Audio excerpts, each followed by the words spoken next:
서서윤아?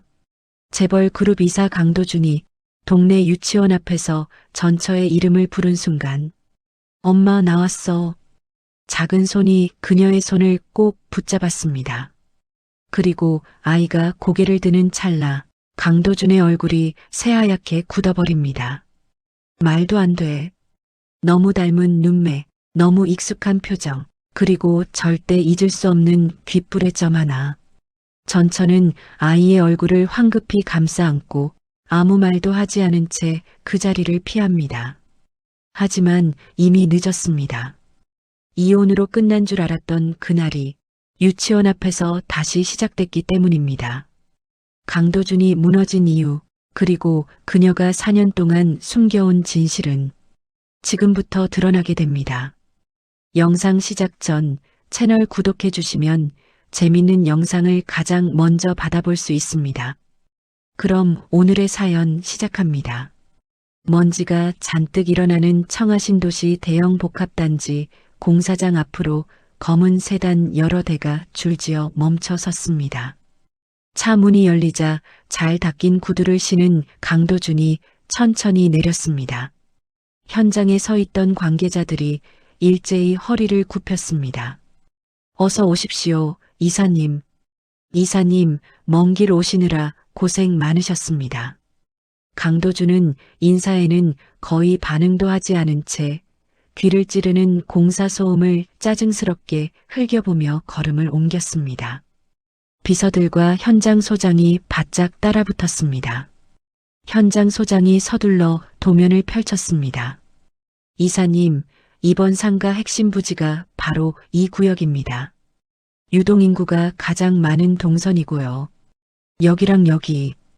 강도준이 손가락으로 몇 군데를 찍었습니다. 동선 다시 짜세요. 주차 진입로도 너무 불편해요. 아, 네. 바로 수정하겠습니다.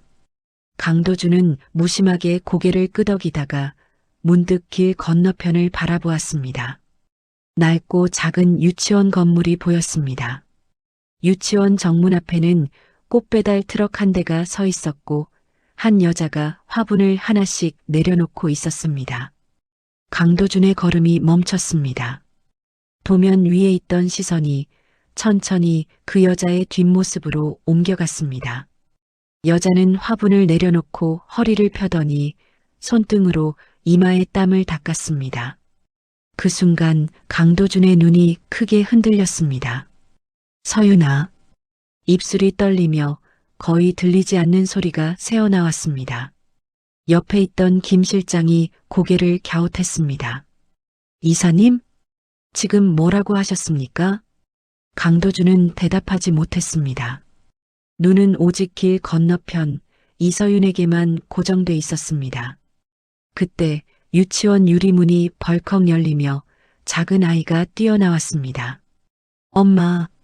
짧은 다리가 바쁘게 움직이며 달려와 아이가 이서윤의 다리에 매달렸습니다. 엄마 나왔어. 이서윤은 깜짝 놀라 아이를 안아 올렸습니다. 하은아, 조심해야지. 넘어지면 어떡해. 괜찮아. 나 안 넘어졌어. 아이의 웃음소리가 길 건너까지 또렷하게 들렸습니다. 강도준은 아이의 얼굴이 정면으로 보이는 순간 숨이 턱 막혔습니다. 짙은 눈썹, 반듯한 코, 그리고 오른쪽 귓불에 있는 아주 작은 점. 강도준은 그 자리에 굳어섰다가 다리에 힘이 빠지며 그대로 주저앉았습니다. 이사님. 김 실장이 급히 달려와 강도준의 팔을 붙잡았습니다. 이사님, 괜찮으십니까? 어디 편찮으십니까? 강도준은 김 실장의 손을 거칠게 뿌리치며 길 건너를 가리켰습니다. 저기 저 여자랑 아이 좀 봐. 손가락 끝이 심하게 떨리고 있었습니다. 저기 있는 여자 봐. 이서윤은 누군가의 시선을 느낀 듯 고개를 들었습니다. 그리고 길 건너편에 서 있는 강도준을 보는 순간 얼굴에서 피가 빠져나가듯 하얘졌습니다. 이서윤은 안고 있던 아이의 얼굴을 급히 자기 어깨 쪽으로 돌려 감췄습니다. 하은아, 엄마 어깨 봐. 왜?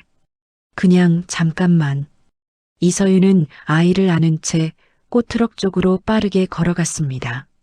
아저씨, 바로 출발해 주세요. 지금이요. 강도준이 갑자기 소리를 질렀습니다. 서윤아. 그와 동시에 몸을 일으켜 달려가려 했지만 김 실장이 다시 강도준을 붙잡았습니다. 이사님, 지금 주변에 사람이 너무 많습니다. 사진 찍히면 큰일 납니다. 강도준은 김 실장의 넥타이를 움켜쥐며 이를 악물었습니다.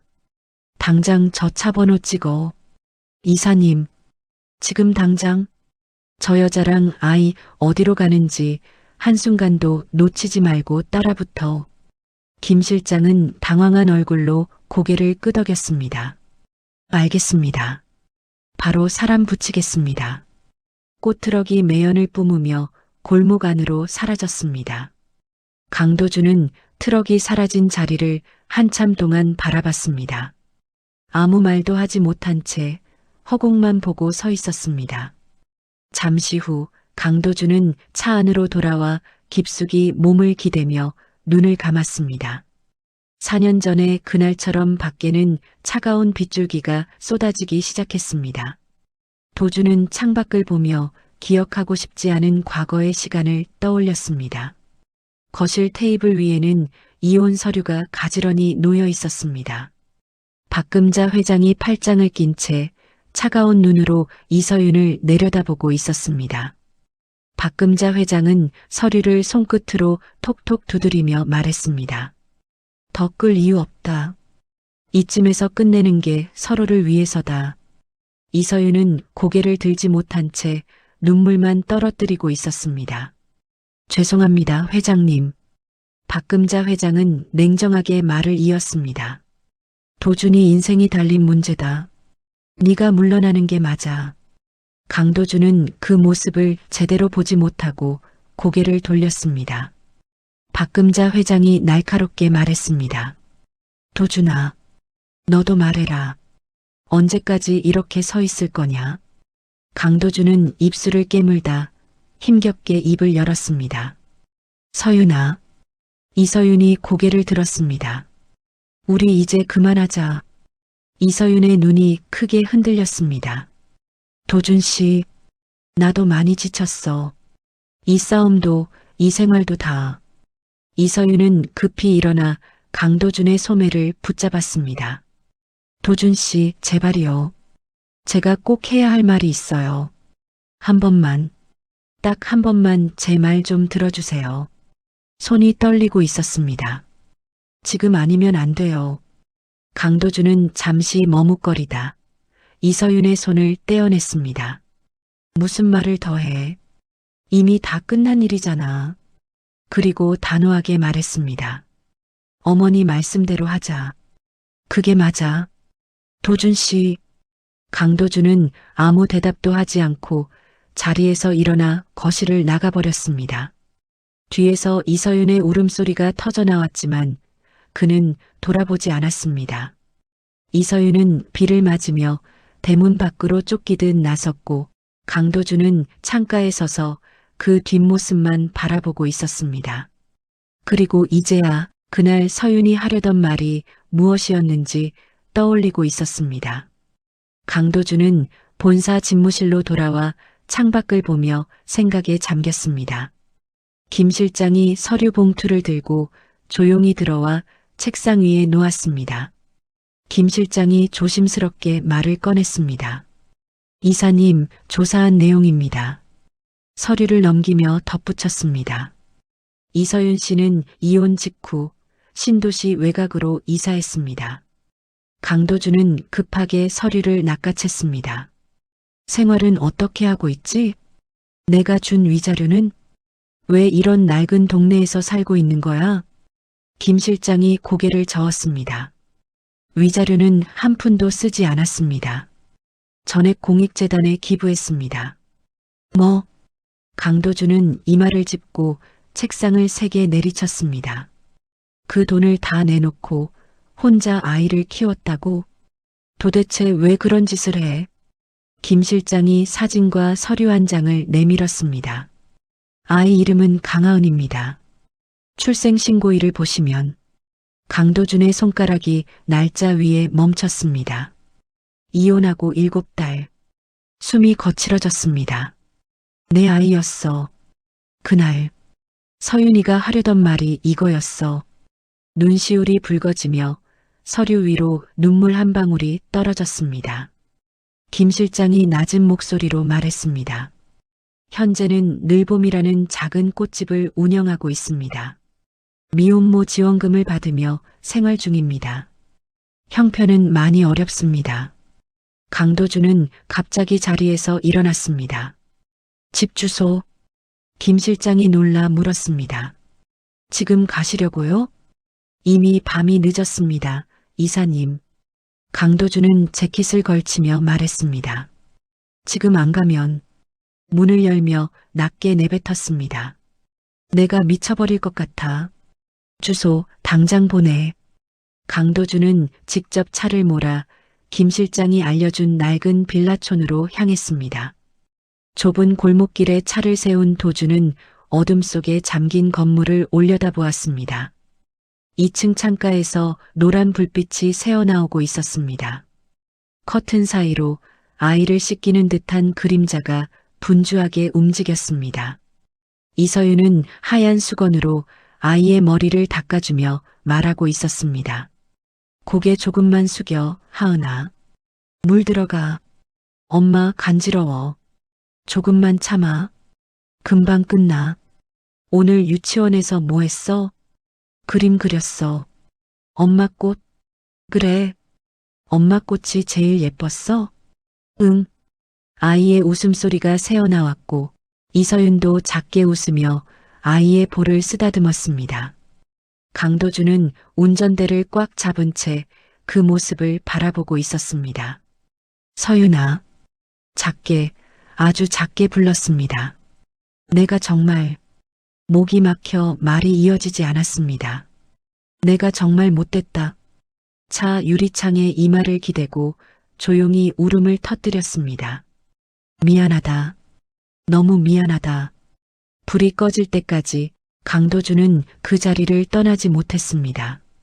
자신 때문에 사라져버린 4년의 시간이 가슴을 계속 눌렀습니다. 그리고 깨달았습니다. 저 작은 집이 자신이 살아온 큰 집보다 훨씬 따뜻해 보인다는 사실을. 강도준은 시동도 켜지 않은 채 차 안에서 그대로 앉아 있었습니다. 다가갈 용기도 없고 돌아서 떠날 힘도 없었습니다. 그날 밤은 그렇게 길게 흘러갔습니다. 강도준은 마음속으로 다짐했습니다. 내일 아침 무슨 일이 있어도 반드시 서윤이 앞에 서겠다고. 두 눈에는 후회와 분노가 뒤섞여 조용히 흔들리고 있었습니다. 다음 날 아침 8시 강도준은 서윤이 운영하는 꽃집 늘봄의 셔터가 올라가기도 전에 문 앞을 지키며 그녀가 나타나기를 초조하게 기다렸습니다. 밤새 한잠도 자지 못한 강도준의 눈은 붉게 충혈되어 있었고 넥타이는 느슨하게 풀린 상태였습니다. 골목 끝에서 이서윤이 강하은의 손을 잡고 걸어오는 모습이 보이자 강도준은 급히 차 문을 열고 내렸습니다.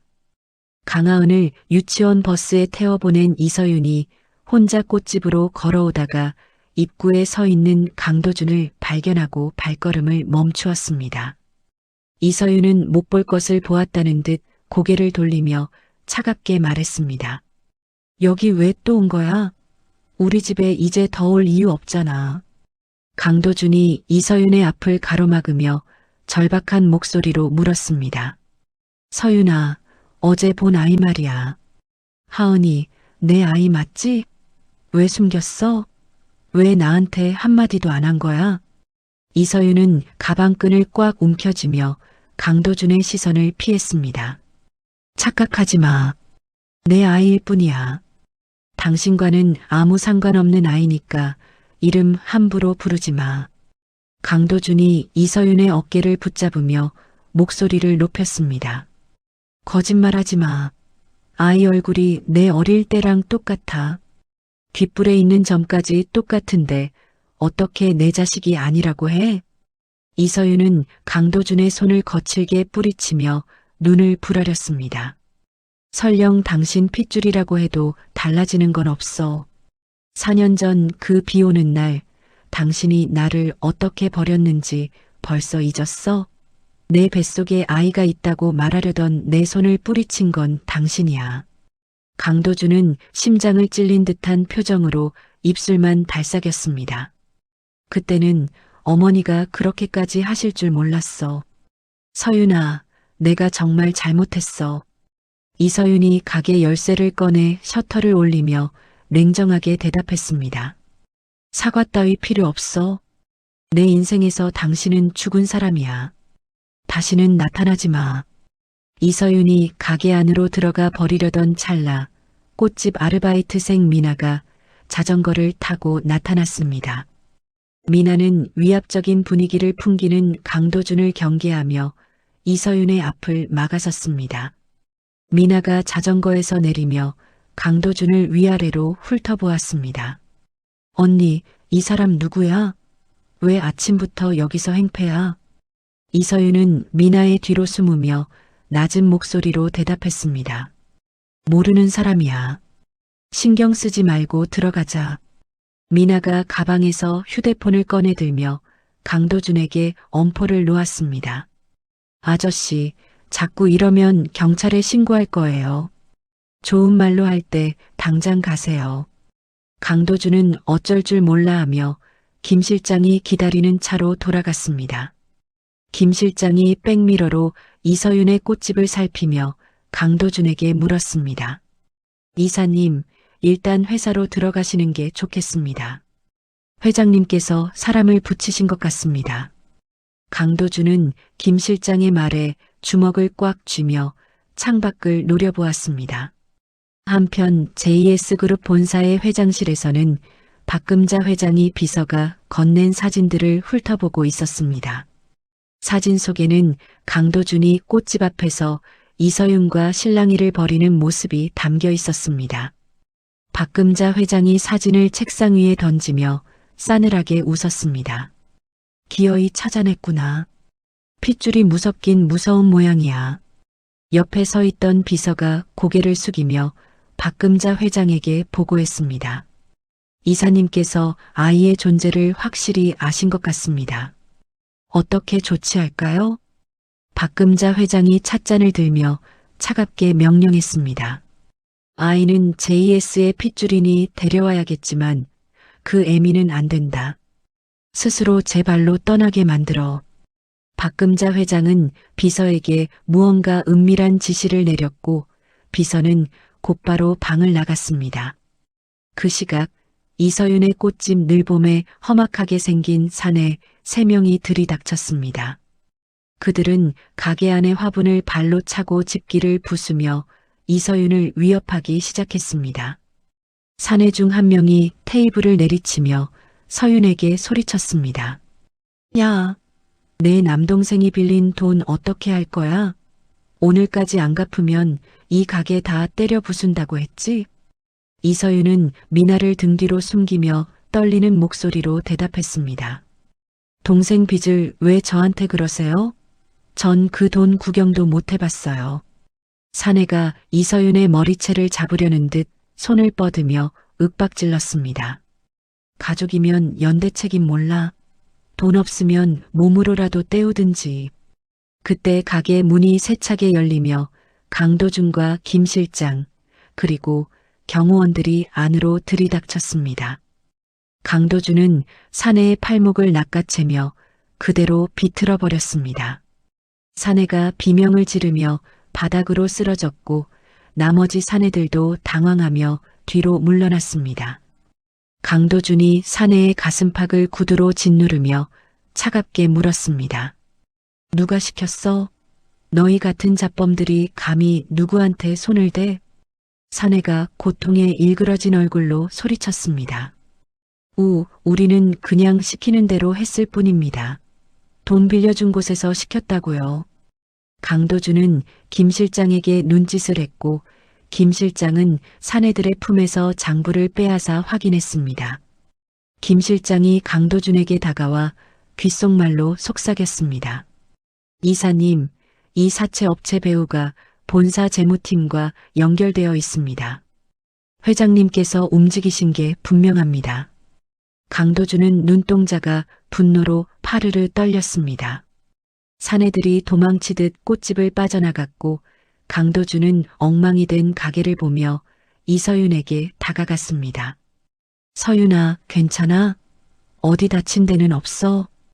이서윤은 강도준의 도움을 거절하며 바닥에 떨어진 꽃들을 주워 담았습니다. 당신이 오니까 이런 일도 생기는 거야. 제발 좀 가라고.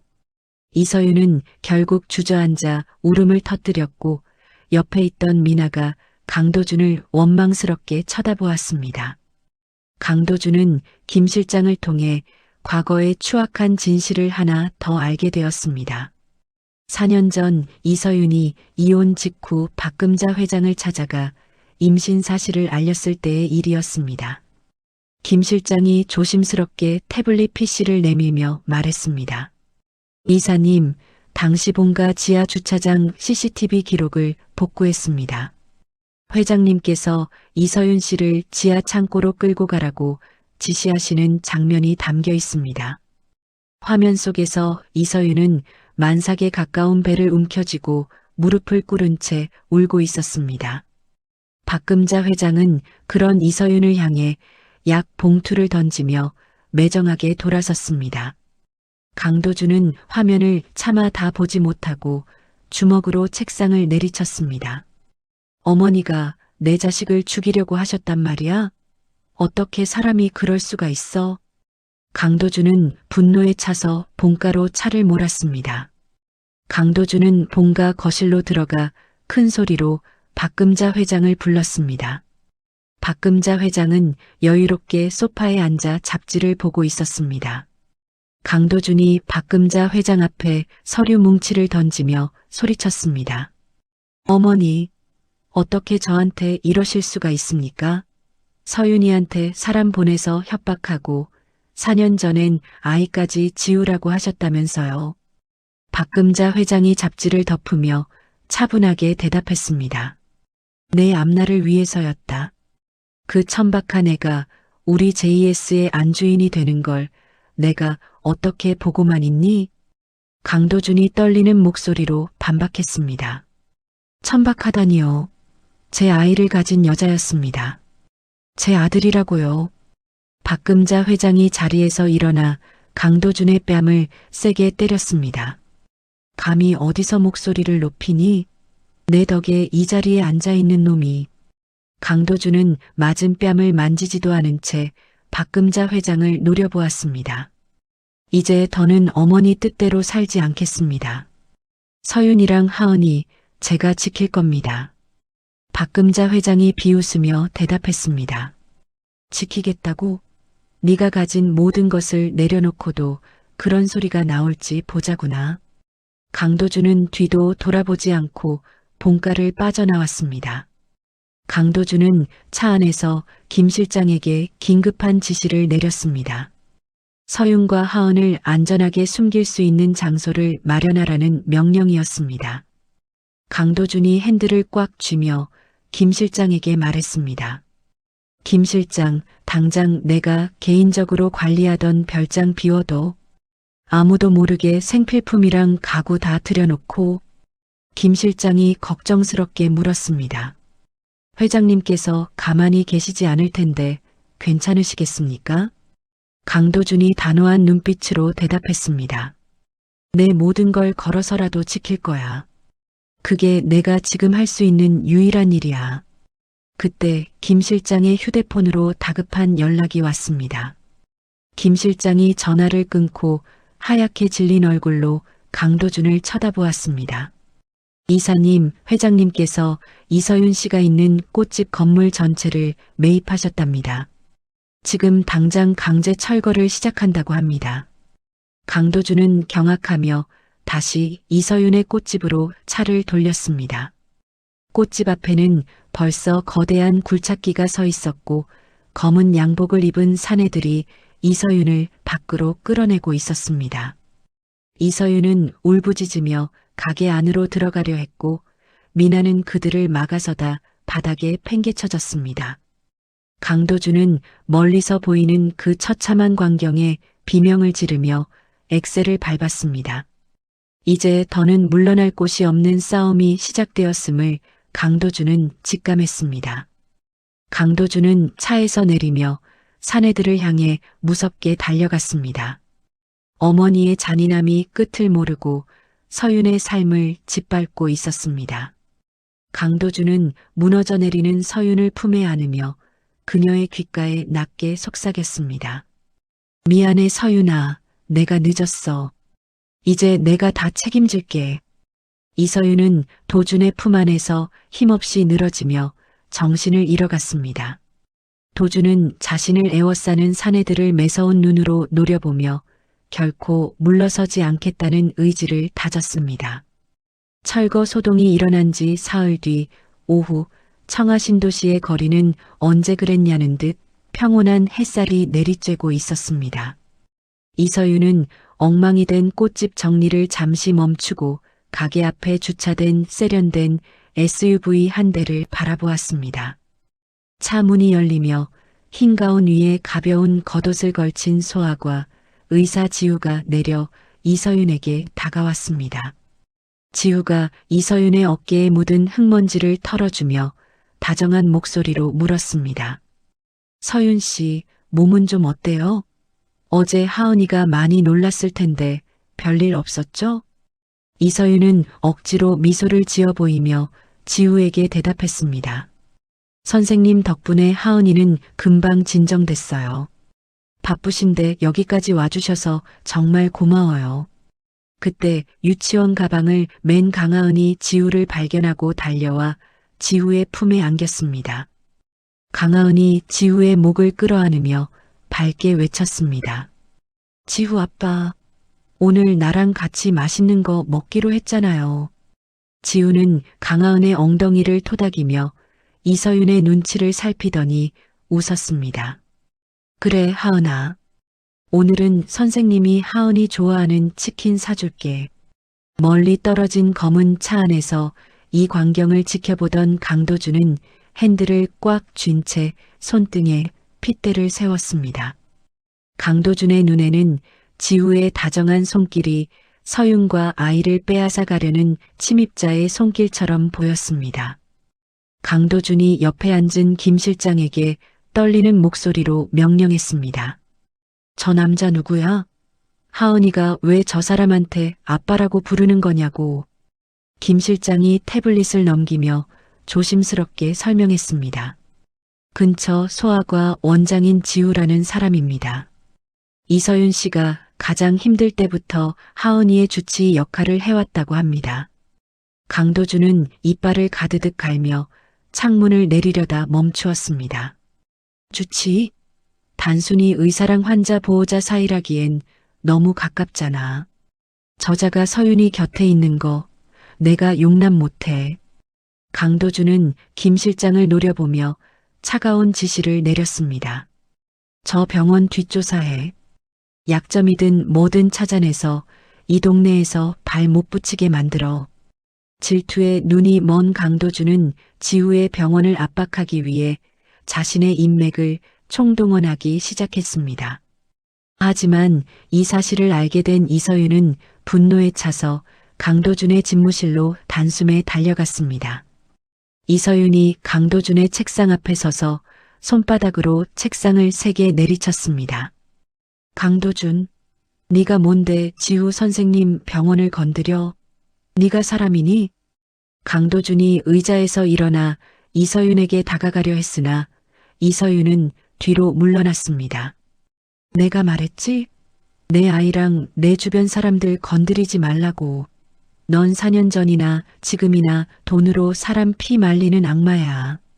이서윤은 말을 마치자마자 강도준의 뺨을 세게 내리쳤습니다. 강도준의 고개가 옆으로 돌아갔고 사무실 안에는 서늘한 정적이 흘렀습니다. 강도준은 맞은 뺨을 만지며 낮게 은조렸습니다. 그자가 그렇게 소중해? 내 자식 입에서 아빠 소리 듣게 할 만큼 그 남자가 좋으냐고. 이서윤이 눈물을 흘리며 소리쳤습니다. 그래. 당신처럼 제 자식 버린 인간보다 100배 1000배 나은 사람이야. 한 번만 더 선생님 괴롭히면 나 정말 가만 안 있어. 이서윤은 뒤도 돌아보지 않고 집무실을 나가버렸고 강도준은 혼자 남겨진 방에서 허망한 표정으로 서 있었습니다. 이서윤이 강도준의 사무실을 떠나 꽃집으로 돌아오자 가게 앞에는 고급 세단 한 대가 기다리고 있었습니다. 차 뒷좌석에서 내린 박금자 회장의 비서가 이서윤에게 다가와 정중하지만 서늘하게 말했습니다. 이서윤 씨, 회장님께서 잠시 뵙자고 하십니다. 거절하시면 남동생분 신변에 좋지 않은 일이 생길 수도 있습니다. 이서윤은 떨리는 몸을 이끌고 비서가 안내한 조용한 카페로 향했습니다. 카페 안쪽 깊숙한 곳에 앉아있던 박금자 회장이 이서윤을 아래 위로 훑어보며 비웃었습니다. 여전하구나. 그 궁색한 꼴로 우리 도준이 옆을 맴돌며 돈이라도 뜯어낼 생각이었니? 이서윤이 주먹을 꽉 쥐며 박금자 회장을 똑바로 쳐다보았습니다. 저는 단 한 번도 도준 씨에게 돈을 바란 적 없습니다. 제발 저희 모자 좀 내버려 두세요. 박금자 회장이 가방에서 서류한 뭉치와 거액의 수표를 꺼내 테이블 위에 놓았습니다. 이건 양육권 포기 각서다. 그리고 내 동생이 저지른 도박빚과 사기 사건 자료지. 네가 이걸 사인하면 내 동생은 무사할 거야. 이서윤은 서류에 적힌 동생의 이름과 증거 사진들을 보고 숨이 멎는 것 같았습니다. 박금자 회장이 차를 한 모금 마시며 차갑게 덧붙였습니다. 아이는 내가 데려가서 JS의 후계자로 키울 거다. 너 같은 애미 밑에서 크는 것보다 그 아이에게도 훨씬 이득이지 않겠니? 이서윤은 눈물로 범벅이 된 얼굴로 각서 위에 지장을 찍으려 손을 떨었습니다. 그때 카페 문이 열리며 지우가 급하게 달려와 이서윤의 손목을 낚아챘습니다. 지우가 박금자 회장을 노려보며 단호하게 말했습니다. 회장님, 이런 식의 협박은 법적으로 큰 문제가 됩니다. 당장 멈추시죠. 박금자 회장이 눈썹을 치켜세우며 지우를 쳐다보았습니다. 의사 나부랭이가 어디서 감히 끼어드느냐? 내 병원 문 닫고 싶어서 환장했니? 지우는 이서윤을 부축해 일으키며 한 발자국도 물러서지 않았습니다. 제 병원이 어떻게 되든 상관없습니다. 서윤 씨와 하은이는 제가 지킵니다. 박금자 회장은 코웃음을 치며 비서에게 눈짓을 했고 지후와 이서윤은 도망치듯 카페를 빠져나왔습니다. 박금자 회장은 자신의 계획이 지우 때문에 방해받자 곧바로 지우의 병원을 폐업시키기 위한 대대적인 압박을 시작했습니다. 이서윤은 자신 때문에 지우까지 모든 것을 잃게 될 위기에 처하자 극단적인 선택을 내릴 수밖에 없었습니다. 강도준은 김 실장으로부터 박금자 회장이 서윤을 따로 만났다는 보고를 받고 이서윤의 집으로 달려갔습니다. 하지만 이서윤의 집 문은 굳게 닫혀 있었고 아무리 두드려도 대답이 없었습니다. 강도준이 열쇠 수리공을 불러 강제로 문을 열고 들어갔을 때 집안은 이미 텅 비어 있었습니다. 가구 위에는 먼지가 뽀얗게 내려앉아 있었고 하은이의 작은 신발 한 짝만이 거실 한복판에 덩그러니 놓여 있었습니다.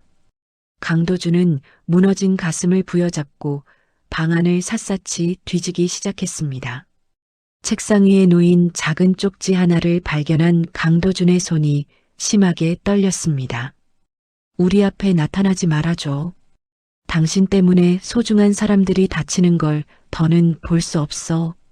강도준은 쪽지를 구기며 바닥에 주저앉아 짐승 같은 울음소리를 내뱉었습니다.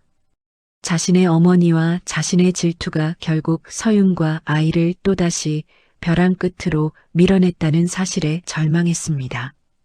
강도준은 휴대폰을 꺼내 박금자 회장에게 전화를 걸었습니다. 박금자 회장이 전화를 받자마자 강도준이 서늘한 목소리로 선언했습니다. 어머니, 기어이 서윤이를 쫓아내셨군요. 이제 기대하세요. 제가 어머니가 가진 모든 것을 어떻게 무너뜨리는지 보여드릴 테니까요. 강도준은 전화를 끊고 차갑게 식어버린 집을 나섰습니다. 강도준의 눈에는 이제 후회가 아닌 어머니를 향한 지독한 복수심만이 불타오르고 있었습니다. 비가 내리기 시작한 밤, 강도준은 빗줄기 속으로 차를 몰아 서윤이 남긴 작은 단서들을 찾기 위해 어둠 속으로 사라졌습니다. 지키지 못한 사랑에 대한 고통이 강도준의 심장을 난도질하고 있었습니다. 이서윤이 자취를 감춘 지 일주일이 지났습니다. 강도준은 식음을 전폐한 채 전국에 흩어진 자신의 모든 인맥과 정보망을 가동했습니다. 마침내 강도준은 동해안의 끝자락 파도소리만이 정적을 깨는 청산마을의 한 낡은 민박집에서 이서윤을 찾아냈습니다. 강도준은 흙먼지로 뒤덮인 구두를 신은 채 차에서 내려 민박집 마당으로 들어섰습니다. 마침 마당 수도가에서 하은의 옷가지들을 빨고 있던 이서윤이 인기척에 고개를 들었습니다. 이서윤은 강도준을 발견하자마자 들고 있던 대야를 떨어뜨리며 뒷걸음질 쳤습니다. 어떻게 여기까지 알고 온 거야? 이서윤이 젖은 손을 앞치마에 문지르며 떨리는 목소리로 물었습니다. 강도준은 입고 있던 값비싼 양복 재킷을 벗어 마당 평상 위에 던져두었습니다. 넥타이도 풀어 헤친 강도준이 이서윤 앞에 그대로 무릎을 꿇었습니다. 서윤아, 제발 한 번만 내 말을 들어줘. 나 이제 다 버리고 왔어. 너랑 하은이 없으면 나한테 그까짓 경영권이나 돈은 아무 의미 없어. 강도준이 바닥을 짚으며 고개를 숙인 채 애원했습니다. 이서윤은 차가운 눈빛으로 강도준을 내려다보며 대답했습니다. 이제 와서 무릎 꿇는다고 뭐가 달라져? 당신 어머니가 하은이를 빼앗으려고 혈안이 되어 있는데 내가 당신을 어떻게 믿어? 강도준은 이서윤의 바짓가랑이를 붙잡으려다 손을 거두며 다시 말했습니다. 내가 어머니 비리 증거 다 모았어. 그거 터뜨리면 어머니도 더는 너희 못 건드려. 이번 한 번만, 딱 한 번만 나한테 기회를 주면 안 될까? 그때 갑자기 하늘이 어두워지더니 거센 바람과 함께 빗방울이 떨어지기 시작했습니다. 민박집 할머니가 방 안에서 문을 열고 나오며 소리쳤습니다. 세댁, 태풍 온다는데 거기서 뭐해? 이 양반은 누구여? 일단 안으로 들어와. 강도준과 이서윤은 할머니의 등살에 떠밀려 좁고 낡은 민박집 방 한 칸에 갇히게 되었습니다. 거센 비바람이 창문을 세차게 두드리는 소리가 방 안의 정적을 깨뜨렸습니다. 좁은 방 안에서 두 사람은 서로의 숨소리가 들릴 만큼 가까이 앉아 어색한 시간을 보냈습니다. 다음 날 아침 태풍이 지나간 자리에 맑은 햇살이 비치기 시작했습니다. 잠에서 깨어난 강하은이 방 문을 열고 나오다가 마당 평상에 걸터 앉아 있는 강도준을 발견했습니다. 강하은은 주머니에서 꼬깃꼬깃한 초콜릿 한 조각을 꺼내 강도준에게 다가갔습니다. 아저씨, 배고파요? 이거 먹을래요? 강하은이 환하게 웃으며 초콜릿을 내밀었습니다. 강도준은 아이의 작은 손을 잡으며 목이 메어 대답했습니다. 고맙다, 하은아. 아저씨 이거 평생 못 잊을 거야. 강도준은 초콜릿을 입에 넣고 아이를 번쩍 들어 올려 무릎 위에 앉혔습니다. 이 광경을 문 뒤에서 지켜보던 이서윤은 복잡 미묘한 표정으로 입술을 깨물었습니다. 강도준은 그날부터 민박집 할머니를 도와 바닷가에서 미역을 건져 올리고 구멍난 그물을 수선하는 험한 일들을 자처했습니다. 손등이 까지고 피가 나도 강도준은 인상을 찌푸리지 않고 묵묵히 일했습니다. 이서윤이 연고를 들고 다가와 강도준의 손을 거칠게 낚아채며 말했습니다. 안 하던 짓 하지 마. 이런다고 내 마음이 쉽게 열릴 것 같아? 강도준은 아픈 기색도 없이 이서윤의 얼굴을 빤히 바라보며 웃었습니다. 아파도 좋아. 네가 이렇게 나 걱정해서 약 발라주잖아. 이거면 충분해. 이서윤은 약을 바르던 손길을 멈추고 강도준의 눈을 똑바로 응시했습니다. 강도준, 정말 다 버릴 수 있어? 그 화려한 생활, JS그룹 이름표, 그거 다 없어도 정말 괜찮겠냐고. 강도준은 이서윤의 손을 꼭 쥐며 단호하게 대답했습니다. 응. 나 이제 강도준 대표이사 말고 그냥 내 하은이 아빠로 살고 싶어. 그게 내가 찾은 진짜 내 자리야. 그날 저녁 민박집 할머니는 두 사람을 위해 투박한 시골 밥상을 차려주었습니다. 할머니가 큼지막한 생선살을 발라 강도준의 밥 위에 올려주며 말씀하셨습니다. 남편이 이렇게 지극정성인데 그만 화 풀고 잘 살아봐. 저렇게 손이 엉망이 되도록 일하는 거 보면 진심인겨. 이서윤은 할머니의 말씀에 아무 대답 없이 밥만 먹었지만 조금씩 강도준을 향한 경계심을 낮추기 시작했습니다. 강도준은 밤늦게 마루에 앉아 서윤에게 가방에서 꺼낸 두툼한 서류 봉투를 건넸습니다. 이게 내가 준비한 거야. 어머니가 관리하던 해외 유령 회사 계좌들이랑 비자금 장부 복사본이야. 이거 터지면 어머니는 더는 힘 못 써. 이서윤이 서류를 하나하나 읽어내려가며 경악스러운 표정으로 물었습니다. 이걸 터뜨리면 당신도 무사하지 못할 텐데 당신도 처벌받을 수 있잖아. 강도준이 이서윤의 어깨를 조심스럽게 감싸쥐며 대답했습니다. 내 죄가 있다면 달게 받을게. 하지만 너랑 하은이 지키려면 이 길밖에 없어. 이제 나 믿어줄 수 있지?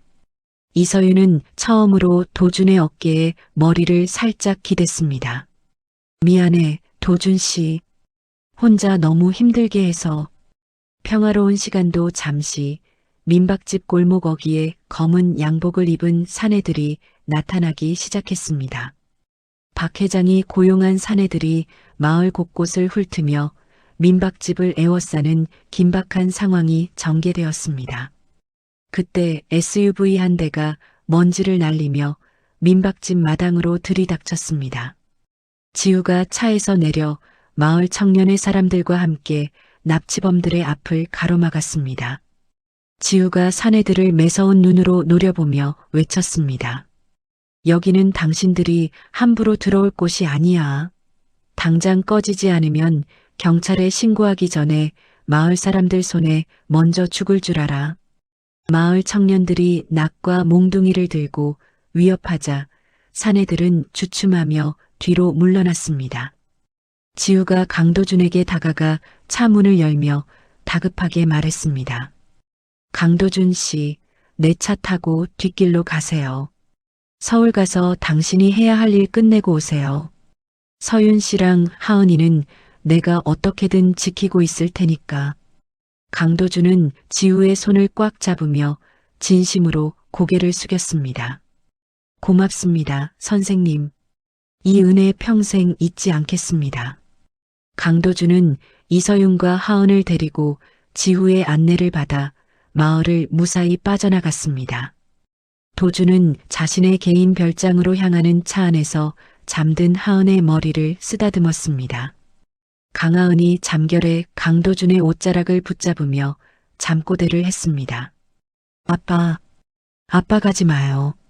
강도준은 그 소리에 가슴이 뭉클해져 아이를 품에 꼭 안았습니다.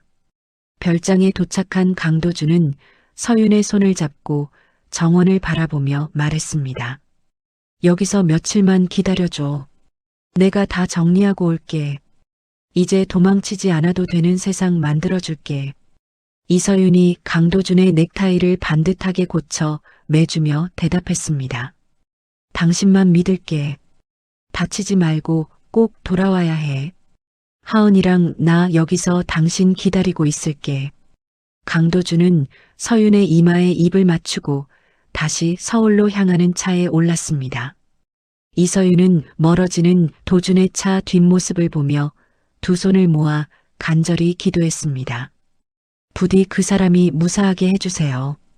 우리 가족, 이제 다시는 헤어지지 않게 해주세요. 강도준은 결연한 의지를 다지며 JS그룹 본사로 차를 몰았습니다. 어머니와의 피할 수 없는 전쟁, 그 마지막 장을 덮기 위해 강도준은 스스로 폭풍 속으로 뛰어들었습니다. 도준의 눈에는 이제 그 무엇도 두렵지 않다는 강한 확신이 서려 있었습니다. 서울로 돌아온 지 한 달이 지났습니다. 강도준은 박금자 회장의 눈을 피해 도심 외곽의 숲이 내려다 보이는 튼튼한 단독주택을 마련했습니다. 그곳에서 세 사람의 비밀스럽고도 따뜻한 동거가 시작되었습니다. 아침 햇살이 거실 깊숙이 들어오는 시간, 강도준은 정장 대신 앞치마를 두르고 주방에서 프라이팬을 흔들었습니다. 강도준이 노릇하게 구워진 베이컨을 접시에 담으며 거실을 향해 크게 소리쳤습니다. 하은아, 얼른 나와서 밥 먹자. 아빠가 하은이 좋아하는 달걀 요리도 했어. 잠이 덜 깬 눈을 비비며 방에서 나온 강하은이 식탁 의자에 기어 올라가 앉았습니다. 강하은이 포크를 만지작거리며 강도준에게 물었습니다. 아빠, 오늘도 나 유치원 데려다 줄 거예요? 강도준이 강하은의 머리를 쓰다듬으며 다정하게 대답했습니다. 그럼 당연하지. 아빠가 세상에서 제일 큰 목소리로 하은이 응원할 거야. 이서윤이 방에서 나오다 그 모습을 보고 조용히 미소 지었습니다. 이서윤은 식탁에 앉아 강도준이 내민 커피 잔을 받으며 말했습니다. 도준 씨, 이제 요리 실력이 제법이네. 하은이가 아빠 요리만 찾아서 질투날 정도야. 강도준이 이서윤의 맞은편에 앉아 빵을 건네며 웃었습니다. 당신이 맛있게 먹어주니까 자꾸 하고 싶어서 그래. 꽃집 일은 좀 어때? 힘들지는 않아? 이서윤이 커피를 한 모금 마시고 고개를 끄덕였습니다. 응, 당신이 배달도 다 도와주고 홍보도 해준 덕분에 단골이 많이 늘었어. 정말 고마워. 강도준은 퇴근 후면 어김없이 이서윤의 꽃집으로 향해 앞치마를 둘렀습니다. 화분을 나르고 배달을 자처하는 강도준의 얼굴에는 JS그룹 대표이사 시절에는 볼 수 없었던 생기가 가득했습니다. 며칠 뒤 강하은의 5번째 생일이 되었습니다.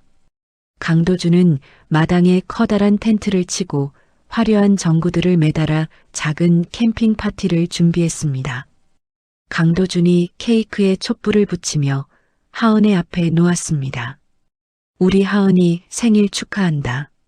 아빠 아들로 태어나줘서 정말 고마워.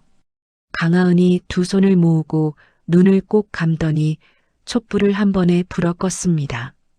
와, 하은아 생일 축하해. 이서윤이 박수를 치며 강하은을 품에 꼭 안아주었습니다. 세 사람은 서로의 얼굴에 생크림을 묻히며 마당이 떠나가라 웃음을 터뜨렸습니다. 밤이 깊어 강하은이 잠들자 강도준과 이서윤은 마당 벤치에 나란히 앉아 밤하늘을 보았습니다. 이서윤이 강도준의 어깨에 머리를 기대며 나지막하게 말했습니다. 도준 씨, 나 이제야 정말 숨을 쉬는 것 같아. 예전에는 매일이 가시방석 같았는데 지금은 너무 행복해. 강도준이 이서윤의 손을 꼭 쥐며 대답했습니다. 나도 그래. 그동안 내가 너무 어리석었어. 이제 다시는 당신이랑 하은이 외롭게 안 해. 강도준은 주머니에서 정성껏 준비한 반지를 꺼내 이서윤의 손가락에 끼워 주었습니다. 우리 다시 시작하자. 이제 누구의 방해도 받지 않고 우리 식구끼리 행복하게 살자. 이서윤이 눈물을 글썽이며 강도준의 입술에 짧게 입을 맞추었습니다. 행복한 일상 속에서도 강도주는 박금자 회장과의 결판을 차근차근 준비했습니다. 마침내 JS그룹의 운명을 결정할 정기 이사회 당일이 되었습니다. 강도주는 꼿꼿한 자세로 이사회 회의장 문을 열고 들어갔습니다. 상석에 앉아있던 박금자 회장이 강도준을 쏘아보며 차갑게 말했습니다. 제 발로 들어오다니 가상하구나. 오늘 내 회의만이 가결될 텐데 각오는 되어 있겠지? 강도준은 여유롭게 자리에 앉으며 서류 뭉치를 테이블 중앙으로 밀어냈습니다. 어머니, 해임되어야 할 사람은 제가 아니라 어머니인 것 같습니다. 여기 어머니가 관리하시던 해외 유령회사 계좌들과 비자금 장부 원본입니다. 회의실 안에 있던 이사들이 술렁이기 시작했고 박금자 회장의 안색이 급격히 변했습니다. 강도준이 이사들을 한 명씩 바라보며 힘주어 말했습니다. 저는 오늘 이 자리에서 전문 경영인 체제 도입을 제안합니다. 우리 JS가 한 개인의 욕망으로 움직이는 조직이 되어서는 안 됩니다. 박금자 회장이 지팡이로 바닥을 내리치며 소리쳤습니다. 네 이놈, 네가 감히 누구 덕에 이 자리에 있는데 내 등에 칼을 꽂아? 강도준은 흔들림 없는 눈빛으로 박금자 회장을 응시했습니다. 어머니가 버리신 건 제 아내가 아니라 어머니의 아들인 저였습니다. 이제 어머니의 시대는 끝났습니다. 이사들이 하나둘씩 강도준의 제안에 찬성표를 던지기 시작했습니다. 박금자 회장은 이성을 잃고 강도준의 따귀를 때리려 손을 올렸지만 강도준은 그 손목을 단단히 붙잡았습니다. 이제 그만하세요, 어머니. 더 추해지기 전에 멈추셔야 합니다. 박금자 회장은 비명을 지르며 회의장을 나갔고 강도준은 깊은 한숨을 내쉬며 자리에 앉았습니다. 이사회에서 승리한 강도준은 곧바로 기자회견을 열었습니다. 자신의 이혼과 재결합 그리고 숨겨두었던 아이의 존재를 세상 앞에 당당히 공표했습니다. 대중은 도준의 용기 있는 선택에 뜨거운 박수를 보냈습니다. 며칠 후 JS그룹 창립 기념 파티가 화려한 호텔 연회장에서 열렸습니다. 강도준은 고급스러운 실크 드레스를 입은 이서윤의 손을 잡고 행사장에 나타났습니다. 강도준이 이서윤의 귓가에 대고 다정하게 속삭였습니다. 서윤아, 긴장하지 마. 오늘 당신이 세상에서 제일 예뻐. 이서윤은 수줍게 웃으며 강도준의 팔짱을 꽉 꼈습니다. 수많은 취재진의 플래시, 세례 속에서 두 사람은 당당하게 레드카펫을 걸었습니다. 사교계 사람들은 이서윤의 기품 있는 모습과 강도준의 단단한 눈빛을 보며 찬사를 아끼지 않았습니다. 강도준이 축하주 잔을 들고 이서윤과 눈을 맞추며 말했습니다. 드디어 우리 자리를 찾았어. 고생 많았어, 서윤아. 이서윤이 잔을 부딪히며 환하게 대답했습니다. 고마워요, 도준 씨. 우리 하은이랑 셋이서 영원히 행복하자. 축배의 잔이 오가고 평화가 가득한 연회장의 구석에서 박금자 회장의 비서가 은밀하게 전화를 걸고 있었습니다. 화려한 조명 뒤로 검은 그림자가 서서히 들이우고 있었습니다. 비서가 입을 가리고 낮은 목소리로 수화기에 대고 지시했습니다. 계획대로 진행하세요. 지금 이사님과 사모님이 파티에 정신이 팔려있는 지금이 기회입니다. 전화를 끄는 비서는 아무 일도 없었다는 듯 차가운 미소를 지으며 연회장을 빠져나갔습니다. 강도준과 이서윤은 다가올 비극을 예감하지 못한 채 서로를 향한 사랑의 눈빛을 나누고 있었습니다. 가장 빛나는 순간에 찾아온 가장 어두운 위협이 세 가족의 운명을 다시 한번 뒤흔들 준비를 하고 있었습니다. 연회장의 웅장한 음악 소리가 거세질수록 숲속 캠핑장에 홀로 남겨진 강하은의 위험도 함께 커지고 있었습니다. 한편 그 시각 하은의 유치원 캠핑 행사가 열리던 숲속 리조트 근처에서는 검은 선글라스를 쓴 사내들이 나무 뒤에 몸을 숨긴 채 하은의 텐트를 주밀하게 관찰하고 있었습니다. 무전기를 든 사내가 낮은 목소리로 보고했습니다. 타겟 확인했습니다. 담임교사가 다른 아이들을 챙기는 틈을 타서 바로 움직이겠습니다. 사내가 무전기를 주머니에 넣으며 옆에 서 있던 다른 사내에게 눈짓을 보냈습니다. 야, 차 시동 걸어놔. 뒤처리 깔끔하게 하고. 사내들은 하은이 화장실로 향하는 것을 확인하고는 조용히 발걸음을 옮겼습니다. 화려한 조명이 빛나는 JS그룹 창립 기념 파티장에서는 강도준과 이서윤이 사람들의 축하를 받으며 행복한 시간을 보내고 있었습니다. 하지만 그 평화는 강도준의 주머니 속에서 울리는 날카로운 벨소리에 의해 산산조각이 났습니다. 강도준이 휴대폰을 확인하고는 고개를 갸웃하며 전화를 받았습니다. 여보세요? 하은이 유치원 선생님이시죠? 이 시간에 무슨 일이세요? 전화기 너머로 담임교사의 다급하고 울먹이는 목소리가 흘러나왔습니다. 이사님, 죄송해요. 정말 죄송해요. 하은이가 갑자기 사라졌어요. 화장실에 간다고 해서 보냈는데 아무리 찾아도 안 보여요. 강도준의 손에서 샴페인 잔이 힘없이 떨어져 바닥에서 깨졌습니다. 옆에 있던 이서윤이 강도준의 하얗게 질린 안색을 보고는 강도준의 소매를 붙잡았습니다. 도준 씨, 왜 그래요? 선생님이 뭐라고 하세요? 우리 하은이한테 무슨 일 생겼어요? 강도준이 떨리는 입술을 깨물며 이서윤의 어깨를 단단히 붙잡았습니다. 서윤아, 진정해. 하은이가 캠핑장에서 없어졌대. 일단 가야 해. 이서윤은 그 말을 듣자마자 비명을 지르며 바닥으로 무너져 내렸습니다.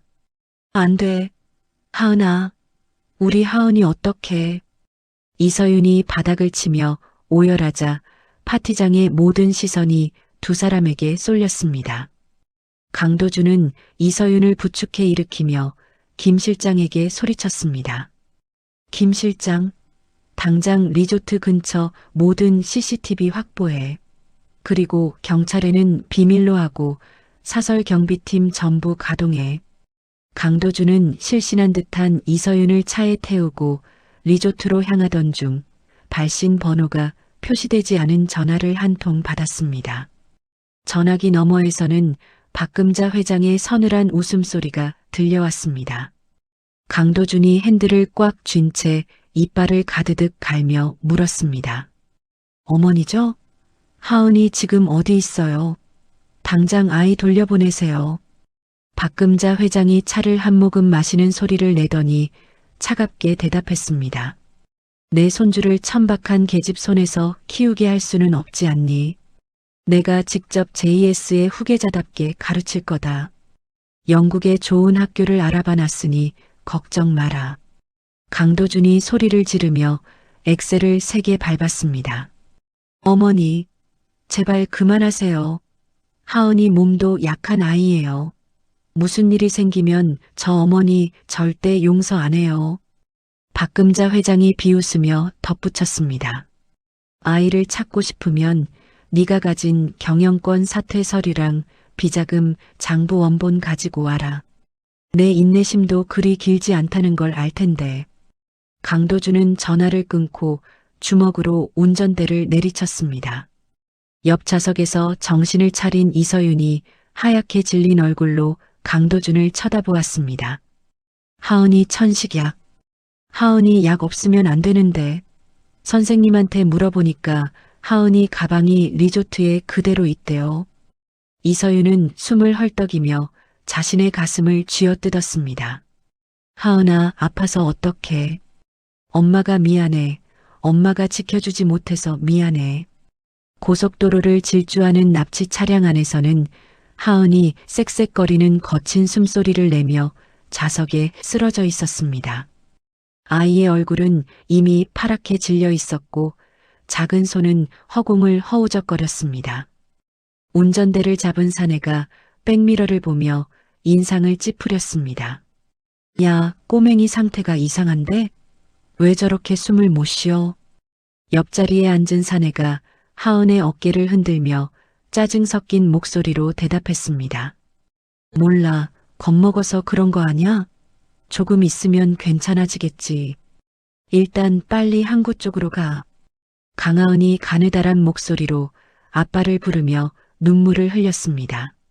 사내들은 아이가 천식 발작을 일으키고 있다는 사실을 모른 채 차를 계속해서 몰았습니다. 강도준은 김 실장이 보내준 위치 추적 정보를 확인하며 추격을 멈추지 않았습니다. 납치범들이 강도준의 추격을 눈치채고는 차선을 급하게 변경하며 도주하기 시작했습니다.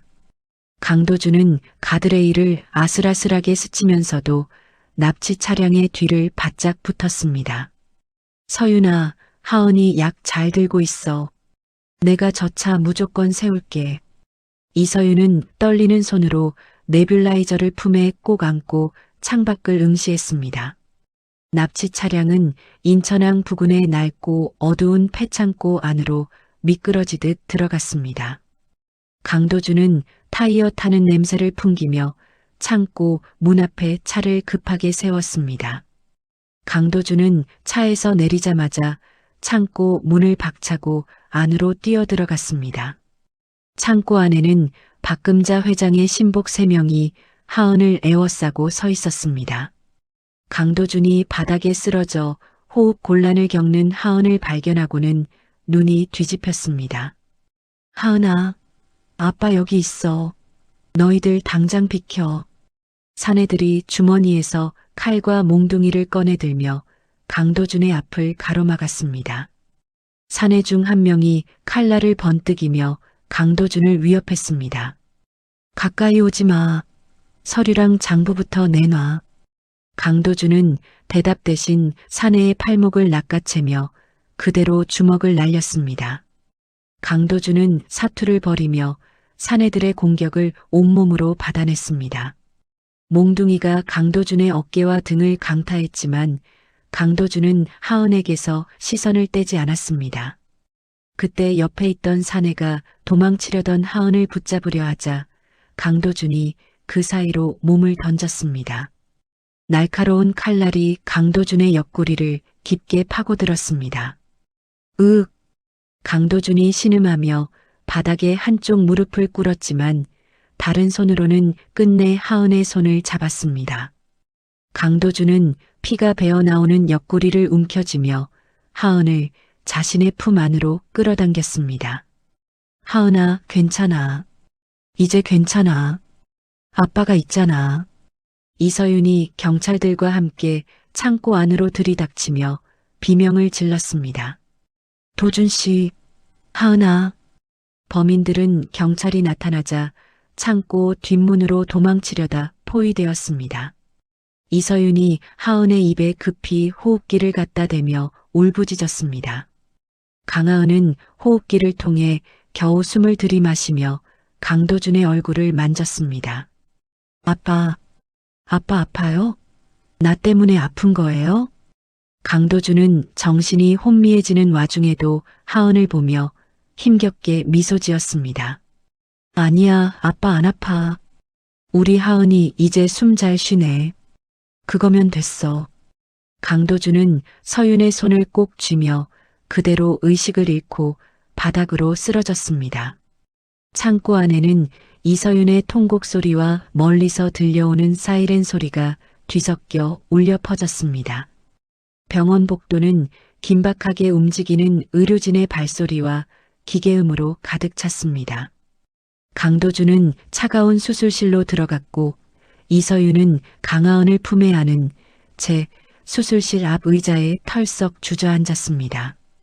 강하은은 산소 마스크를 쓴 채 이서윤의 품에서 새근새근 거친 숨을 몰아쉬며 잠들어 있었습니다. 이서윤이 강하은의 머리를 쓰다듬으며 옆에 서 있던 김 실장에게 떨리는 목소리로 물었습니다. 김 실장님, 도준 씨 정말 괜찮을까요? 피를 너무 많이 흘렸어요. 김 실장이 이서윤의 어깨를 조심스럽게 다독이며 대답했습니다. 이사님은 강인한 분이시니까 꼭 일어나실 겁니다. 사모님께서도 기운을 차리셔야 해요. 그때 복도 끝에서 지우가 가운을 휘날리며 급하게 뛰어왔습니다. 지우는 강하은의 상태를 먼저 살피더니 이서윤을 안심시키며 말했습니다. 서윤 씨, 하은이는 제가 살펴볼게요. 다행히 응급처치가 빨라서 고비는 넘겼습니다. 이서윤이 지우의 손을 붙잡고 간절하게 부탁했습니다. 선생님, 제발 우리 하은이 좀 살려주세요. 그리고 도준 씨도 좀 봐주세요. 지우가 이서윤의 손을 지그시 누르며 차분하게 대답했습니다. 걱정하지 마세요. 하은이는 곧 안정을 찾을 겁니다. 강도준 씨 수술도 잘 끝날 거예요. 몇 시간이 흐른 뒤 수술실의 붉은 등이 꺼졌습니다. 의사가 땀을 닦으며 나오자 이서윤이 달려가 의사의 소매를 붙잡았습니다. 의사는 다행히 칼날이 장기를 비껴갔다며 강도준의 생명에는 지장이 없다고 말했습니다. 강도준은 집중치료실로 옮겨졌고 이서윤은 유리창 너머로 강도준의 창백한 얼굴을 지켜보았습니다. 다음 날 오전 강도준이 무거운 눈꺼풀을 힘겹게 들어 올렸습니다. 강도준은 곁을 지키고 있던 이서윤의 손을 힘없이 쥐며 물었습니다. 서윤아, 하은이는? 하은이 무사해? 이서윤이 강도준의 손을 자신의 뺨등에 가져다 대며 울먹였습니다. 응, 하은이 괜찮아. 옆방에서 아주 잘 자고 있어. 지후 선생님이 하은이 건강하다고 말해줬어. 강도준이 안도의 한숨을 내쉬며 이서윤을 향해 힘겹게 미소를 지었습니다. 다행이다. 하은이만 무사하면 난 아무래도 좋아. 이서윤이 강도준의 입술에 자신의 손가락을 갖다 대며 나무랐습니다. 그런 바보 같은 소리 하지 마. 당신 잘못되면 나랑 하은이는 어떡하라고. 강도준이 이서윤의 손가락을 살며시 깨물며 장난스럽게 말했습니다. 이제 절대 안 떠나. 당신이랑 하은이 곁에 딱 붙어 있을 거야. 같은 시각 JS그룹 본사 앞에는 취재진이 구름처럼 몰려들었습니다. 박금자 회장이 손주를 납치하고 아들까지 위험에 빠뜨렸다는 소식이 세상에 알려지자 여론은 걷잡을 수 없이 들끓었습니다. 검찰은 박금자 회장에 대한 긴급 체포영장을 발부받아 회장실로 들이닥쳤습니다. 박금자 회장이 서류 가방을 챙기던 비서를 밀치며 수사관들에게 소리쳤습니다. 이게 무슨 짓이야? 내가 누군지 알고 이래. 당장 손 치워. 수사관이 박금자 회장의 앞을 가로막으며 단호하게 말했습니다. 박금자 회장님, 아동 납치 교사 및 살인미수 방조 혐의로 체포합니다. 묵비권을 행사할 수 있고 변호인을 선임할 권리가 있습니다. 박금자 회장이 수갑이 채워지는 손을 떨며 비명을 질렀습니다. 도준이 이놈, 내 아들이 나를 이렇게 팔아넘겨? 절대 용서 못해. 김 실장이 회장실 문가에 서서 박금자 회장을 차가운 눈빛으로 바라보며 대답했습니다. 회장님, 이사님께서 하시는 게 아니라 회장님이 스스로 자초하신 일입니다. 이제 그만 순응하시죠. 박금자 회장은 검은 차에 올라타면서도 끝까지 고개를 빳빳이 들었으나 몰려든 군중들이 던지는 비난의 목소리에 고개를 숙일 수밖에 없었습니다. 며칠 뒤 어느 정도 기운을 차린 강도준은 휠체어를 타고 구치소 면회실로 향했습니다. 박금자 회장은 수의를 입은 초라한 모습으로 나타나 유리창 너머의 강도준을 노려보았습니다. 박금자 회장이 유리를 두드리며 앙칼진 목소리로 말했습니다. 도준아, 네가 어떻게 나한테 이럴 수 있니? 내가 너를 어떻게 키웠는데. 강도준이 슬픈 눈으로 박금자 회장을 응시하며 대답했습니다. 어머니는 저를 키우신 게 아니라 어머니의 인형으로 만드신 거예요.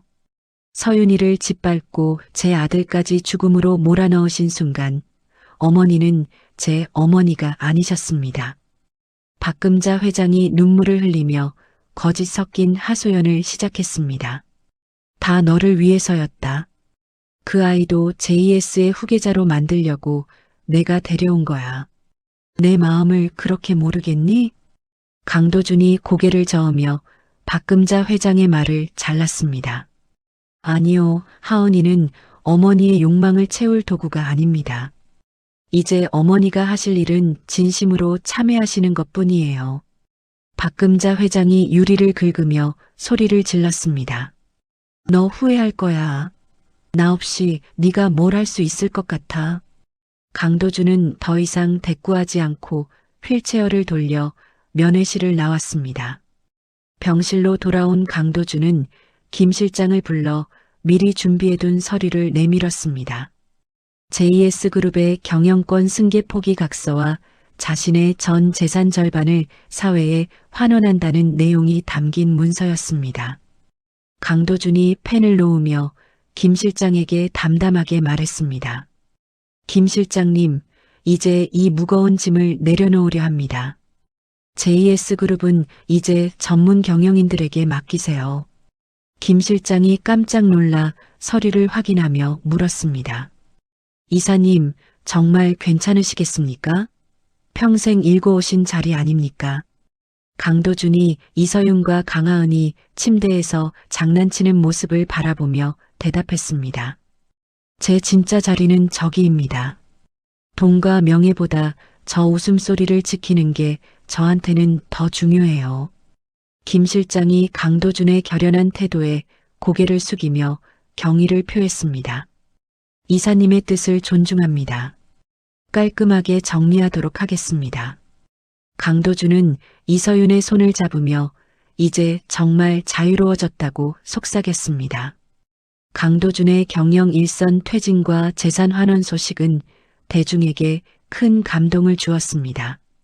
사람들은 비정한 재벌가에서 유일하게 인간의 도리를 다한 강도준에게 응원의 메시지를 보냈습니다. JS그룹의 주가는 일시적으로 흔들렸으나 투명한 경영 구조가 확립되자 오히려 전보다 더 단단한 기업으로 거듭나기 시작했습니다. 퇴원하는 날 아침 강도준은 커다란 꽃다발을 들고 서윤의 병실 문을 열었습니다. 이서윤은 밝게 웃으며 강도준의 품에 안겼습니다. 강하은이 두 사람의 다리 사이에 끼어들며 소리쳤습니다. 아빠, 이제 우리 집에 가는 거예요? 강도준이 강하은을 번쩍 들어 올려 목무등을 태우며 대답했습니다. 그래, 하은아. 이제 무서운 사람들도 없고 아빠랑 엄마랑 우리 셋이서 아주 먼 곳으로 여행 갈 거야. 이서윤이 강도준의 팔짱을 끼며 행복한 표정으로 덧붙였습니다. 도준 씨, 정말 고생 많았어. 이제 우리 진짜 가족이네. 강도준이 이서윤의 이마에 입을 맞추며 말했습니다. 고마워, 서윤아. 나를 포기하지 않아줘서. 세 사람은 병원 로비에 모인 취재진을 향해 당당하게 걸어나갔습니다.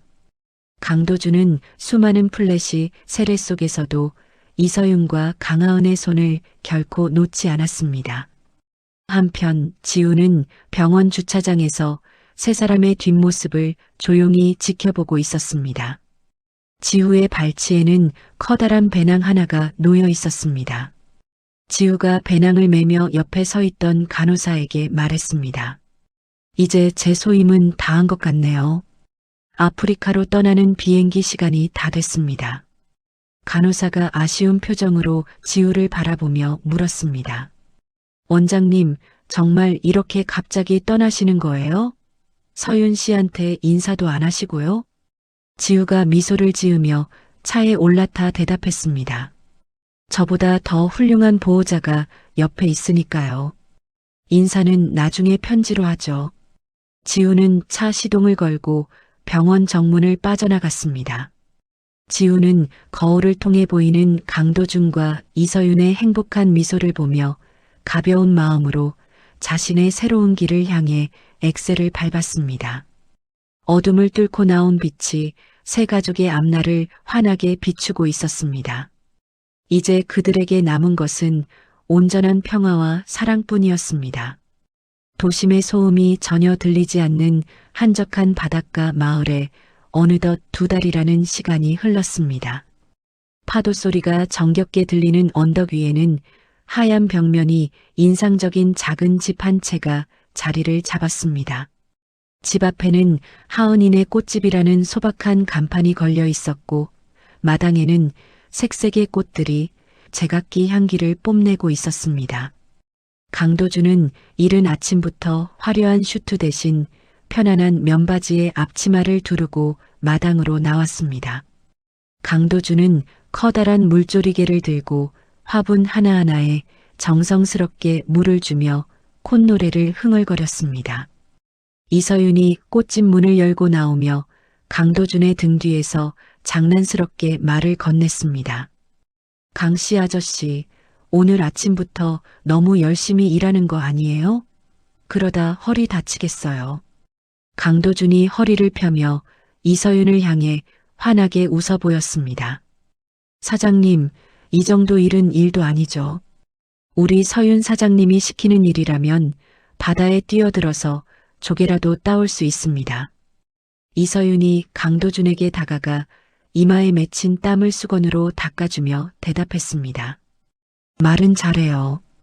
이제 그만하고 들어와서 커피 마셔요. 하은이도 일어났으니까요. 강도준이 이서윤의 허리를 슬쩍 감싸 안으며 이서윤의 귓가에 낮게 속삭였습니다.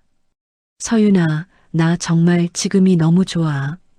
예전엔 왜 그렇게 앞만 보고 살았는지 모르겠어. 이서윤이 강도준의 가슴에 머리를 기대며 부드럽게 대답했습니다. 나도 그래요. 도준 씨가 이렇게 내 옆에 있다는 게 아직도 꿈만 같아.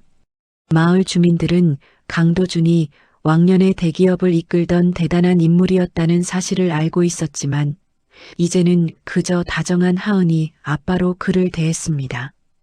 강도준 역시 마을 사람들과 어울려 생선을 굽고 마을 청소를 돕는 평범한 이웃의 삶에 깊이 만족하고 있었습니다. 강하은이 거실에서 달려나와 강도준의 다리에 매달리며 소리쳤습니다. 아빠, 나 오늘 유치원 친구들이랑 바닷가에서 조개 줍기로 했어요. 아빠가 데려다 줄 거죠? 강도준이 강하은을 번쩍 들어 올려 목무등을 태우며 대답했습니다. 당연하지. 우리 하은이가 조개 왕이 될 수 있도록 아빠가 특급 배웅을 해줄게. 강하은이 신이 나서 강도준의 머리카락을 잡아당기며 깔깔 웃었습니다. 아빠 최고. 엄마도 같이 갈 거지? 이서윤이 유치원 가방을 챙겨들며 강하은의 엉덩이를 토닥였습니다. 엄마는 오늘 꽃 배달이 많아서 안 돼. 대신 저녁에 아빠랑 하은이가 좋아하는 생선구이 해줄게. 세 사람은 꽃집 앞마당에서 서로의 손을 꼭 잡고 행복한 아침 인사를 나누었습니다. 한편 서울 구치소의 차가운 독방에서는 박금자 회장이 수의를 입은 채 창밖을 멍하니 바라보고 있었습니다. 박금자 회장의 앞에는 강도준이 보내준 하은의 그림 편지와 사진 한 장이 놓여 있었습니다. 박금자 회장이 가느다란 손가락으로 사진 속 하은의 웃는 얼굴을 만지며 혼잣말을 내뱉었습니다. 하은이가 참 많이 닮았구나. 도준이 어릴 때랑 어쩜 저렇게 똑같을까. 박금자 회장의 눈가에 이슬이 맺히더니 사진 위로 눈물 한 방울이 툭 떨어졌습니다. 옆에 서 있던 교도관이 박금자 회장에게 조용히 말했습니다. 박금자 씨, 아드님이 보내신 편지 읽어보셨어요? 다음 달에 특별 면회 오신다던데요. 박금자 회장이 고개를 떨구며 낮은 목소리로 대답했습니다. 내가 무슨 염치로 그 아이들을 보겠어. 내가 저지른 짓이 있는데. 박금자 회장은 하은이 서툴게 그린 무지개 그림을 가슴에 품고 한참 동안 어깨를 들썩이며 울었습니다. 자신의 오만함이 가장 소중한 핏줄들에게 어떤 상처를 주었는지 이제야 뼈저리게 느끼는 듯 했습니다. 해가 뉘엿뉘엿 지는 어느 날 오후 강도주는 서윤과 하은을 데리고 마을 뒷산 노을이 잘 보이는 비밀 장소로 소풍을 떠났습니다. 돗자리를 펴고 앉은 세 사람은 서윤이 정성껏 싸온 도시락을 먹으며 즐거운 시간을 보냈습니다. 강도준이 갑자기 진지한 표정으로 이서윤의 손을 잡으며 무릎을 꿇었습니다. 서윤아, 잠깐 나 좀 봐줘. 나 너한테 꼭 해주고 싶은 말이 있어. 이서윤이 깜짝 놀라며 강도준을 쳐다보았습니다. 도준 씨, 왜 그래? 사람들이 보면 어쩌려고. 강도준이 주머니에서 화려한 보석이 박힌 반지가 아닌 하은이가 마당에서 엮어 만든 노란 들꽃 반지를 꺼냈습니다. 4년 전에는 화려한 다이아몬드 반지로 내 환심을 사려고 했지만 이번엔 달라. 이 꽃반지처럼 소박하지만 영원히 변하지 않는 마음으로 너를 지키고 싶어. 강도준이 이서윤의 손가락에 조심스럽게 꽃반지를 끼워주며 덧붙였습니다. 나랑 다시 결혼해 줄래? 이제 정말 남편으로서, 아빠로서 최선을 다할게. 이서윤은 감동에 젖어 눈물을 흘리며 강도준의 목을 끌어안았습니다. 응, 도준 씨. 나도 당신이랑 하은이랑 이렇게 평생 살고 싶어. 정말 고마워. 강하은이 옆에서 박수를 치며 두 사람 사이로 파고들었습니다. 와, 아빠랑 엄마랑 이제 맨날 같이 자는 거지? 신난다. 세 사람은 지는 노을을 배경으로 서로를 꼭 끌어안으며 세상에서 가장 따뜻한 풍경을 만들어냈습니다. JS그룹은 강도준이 임명한 전문 경영인 체제 아래 투명하고 공정하게 운영되며 사회적 책임을 다하는 기업으로 탈바꿈했습니다. 강도준은 가끔 경영 자문을 위해 화상회의에 참석하곤 했지만 회의가 끝나면 곧바로 하은의 숙제를 도와주는 평범한 아빠의 일상으로 돌아갔습니다. 에필로그 영상에서는 세 가족이 캠핑카를 타고 전국을 여행하며 찍은 사진들이 화면을 가득 채웠습니다. 사진 속에서 강도준은 바닷가에서 하은을 목등에 태우고 있었고 이서윤은 그 옆에서 환하게 웃고 있었습니다. 마지막 장면은 유치원 입학식 날 강도준과 이서윤이 하은의 손을 한쪽씩 잡고 당당하게 걸어가는 뒷모습이었습니다. 진정한 재벌은 금고에 돈이 가득한 사람이 아닙니다. 사랑하는 사람의 손을 끝까지 놓지 않고 소중한 사람과 함께 따뜻한 밥 한 끼를 나눌 수 있는 사람이 진짜 부자입니다. 강도준은 가장 화려한 곳이 아닌 가장 낮은 곳에서 인생의 진짜 보물을 찾았습니다. 강도준의 목소리가 부드럽게 흘러나오며 화면이 서서히 어두워졌습니다. 서윤아, 하은아, 사랑한다. 우리 이 길을 같이 걸어가자. 세 사람의 웃음소리가 긴 여운을 남기며 이야기는 대단원의 막을 내렸습니다. 돈과 명예, 그리고 화려한 권력이 세상의 전부인 줄 알았던 한 남자가 있었습니다. 하지만 차가운 빛 속에서 홀로 아이를 키워온 전처의 눈물을 마주했을 때 그는 자신이 가진 모든 것이 얼마나 허무한 것인지 깨달았습니다. 진정한 부유함은 통장의 잔고가 아니라 사랑하는 사람과 함께 마주 앉아 나누는 따뜻한 밥 한 끼에 있다는 사실을 말이죠. 오늘 도준이가 보여준 용기는 단순히 과거를 되돌리는 것이 아니라 소중한 것을 지키기 위해 기꺼이 자신을 내려놓는 진정한 사랑이었습니다. 우리 인생에서도 가끔은 놓치고 나서야 그 가치를 알게 되는 것들이 있습니다. 너무 늦기 전에 여러분 곁에 있는 소중한 분들에게 따뜻한 말 한마디 건네보시는 건 어떨까요? 행복은 멀리 있는 것이 아니라 지금 여러분이 잡고 있는 그 손 안에 있습니다. 오늘 이야기가 여러분의 마음 한구석에 작은 온기가 되었기를 바랍니다. 이야기를 끝까지 들어주신 분이 계시다면 잘 들었다고 댓글 하나만 남겨주세요.